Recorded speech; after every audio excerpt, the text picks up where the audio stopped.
This is Rob Tebbutt for Boxing Social in association with Betfred. Fight camp is over. I'm joined with Eddie Hearn. How are you, Eddie? I'm good, mate. I'm really pleased with the way it ended with that fight.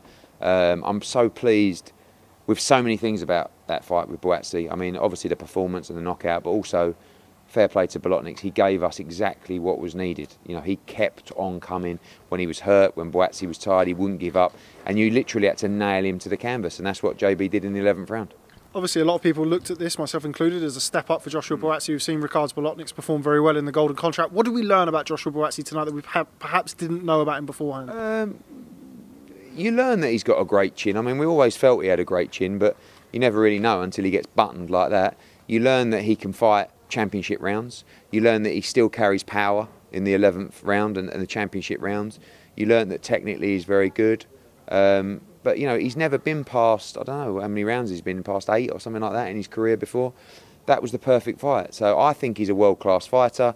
That fight is going to give him so much confidence to move on. And I think one more this year. And then I think it's Dimitri Bivol at the O2 early next year. I think that's the perfect fight. You mentioned one more this year. Who are you looking at? What kind of level? I don't know. I mean, there's, I can't remember the guy's name who's #1 in the WBA, the interim world champion. Josh is #2. Maybe that's a fight for him. I think the fight will take place in America, but I love the fight with Bivol at the O2. That's like the perfect kind of fight that we want to do. And let's be honest, if you win a world title at 175, you've earned it. You know, they're quality champions, and I really believe he's going to do it. What about Sergei Kovalev? Has he still got anything left on DAZN? Someone tweet, no, I mean, he's still fighting his drugs ban, isn't he, or something like that. But look, we'll see what happens with that. The report didn't look great, so we'll see. But I think, you know, that's those kind of fights. You know, to be honest, like after a fight like that, it's not like I necessarily need him to prove anything else, if you know what I mean. But I just feel that the way things are working out with the dates, I just see him fighting one more time and then doing the Bivol fight next. Elsewhere on the card, one of the guaranteed distance fights went one round. Yeah. Joe Cordina. I spoke to Tony Sims beforehand. He said, we've got a big fight potentially coming up soon. I want the rounds in. I think we'll go 10 rounds. Went 60 seconds. What a performance. He was worried about that fight. I mean, I've seen Hernandez box before, tough as nails. And he said to me before they walked, it's going to be a tough fight, you know. And come out, and Joe was like absolutely razor sharp. I think he wanted to make a statement tonight, and he did it. It's, you know, it's very easy for people to not get on the bandwagon and not talk about you. It only takes one flat performance and us and fight fans are like, oh, okay. It's very critical and it's very harsh, this game.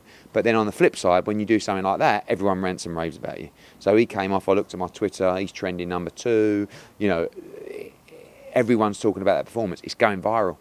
Now it's about momentum. Go on and fight for a final eliminator, probably get out again quickly. He's going to win a world title at 130. But just like Buatsi, it's a tough division to win a world title, but he's an outstanding talent, and I think tonight was a perfect performance. Michael McKinson did what Michael McKinson does, which is cruise to a decision win over Mr. Ranowski. We won't bother with the first name. What next for him? Obviously, he's lofty ranked in the WBO. Yeah. I was a bit disappointed with Ranowski. Let's be honest, look, Mickinson's going to look his best when someone really comes to win and tries, like a Bolotniks. And it's hard to look sensational when you've got someone who, after a while, doesn't really want to engage. But he's #4. He's got to be thrown into big fights. You know, he's ready to take that plunge, and that's what he'll do. Cash Farouk, I thought, boxed really well. Castillo, after 4 or 5 rounds, I thought he was really coming into the fight, but a smarter performance from Cash. He needs a big fight now. Hopey Price, good opponent. Supposed to be 8 rounds, but we put him 6 rounds for TV, and he said, obviously, he would have got the stoppage if so, and it's true. He goes on to fight in Leeds, and a big win for Ray Ford against Ricards Bolotniks.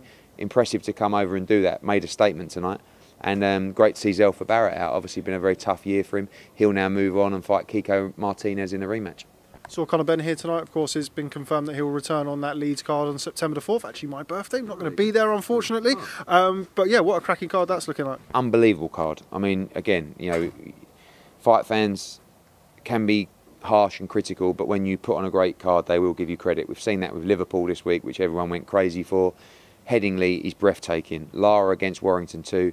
Katie Taylor for the Undisputed Championship. Conor Benn against Granados. Straffon against Hughes. So much more. It's an unbelievable card, and we look forward to seeing you there.